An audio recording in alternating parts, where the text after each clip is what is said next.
Hi everyone, welcome to my daily vlog 1। তো basically আমি ঠিক করেছি 100টা ডেইলি ভ্লগ আমি আপলোড করব। তো জানি না আমি এটা কতটা কন্টিনিউ করতে পারবো কি পারবো না। তো দেখো, এখন তো শীতকাল, আর শীতকালে ঘুম থেকে উঠতে একটু লেটই হয়। ঘুম থেকে আগে উঠি আর পরে সেই ঘর গোছানো তো আমাকেই করতে হয়।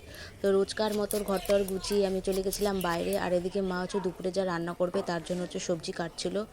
আর এদিকে আমাদের গাছে এইগুলো হয়েছিল, তো আমি এগুলো তুলতে গেছিলাম। এগুলো ভাজা খেতে খুবই ভালো লাগে। তোমরা কি জানো এগুলো কি, আর তোমরা কি খাও? তাহলে অবশ্যই আমাকে কমেন্ট করে জানিও।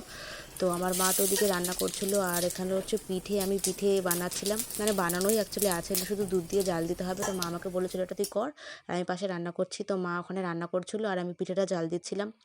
তো তো আমার একটা পার্সেলও চলে এসেছিলো ফ্লিপকার্ট থেকে, একটা ছোট্ট পার্সেল। আর আমাদের বাড়িতে আজকেও মোটামুটি অনেক কিছুই রান্না করা হয়েছিল। সেগুলো কি তোমরা লাস্ট পর্যন্ত ভিডিও দেখলে অবশ্যই দেখতে পাবে।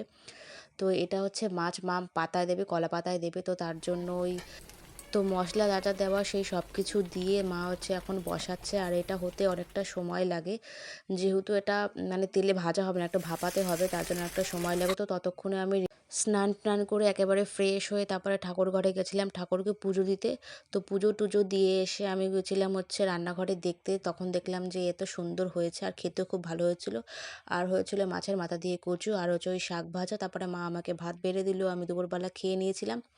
খেয়ে এটা একটুখানি রোদে বসে তারপর হচ্ছে ঘরে চলে এসেছি। আর ঘরে এসেছিলো পুচকুর সাথে একটু খেলছিলাম, আর ঠাকুরকে আজকে দিয়েছিলাম মিহিদানা। তো এই প্রসাদটা খাচ্ছিলাম আর পুচকুর সাথে খেলছিলাম।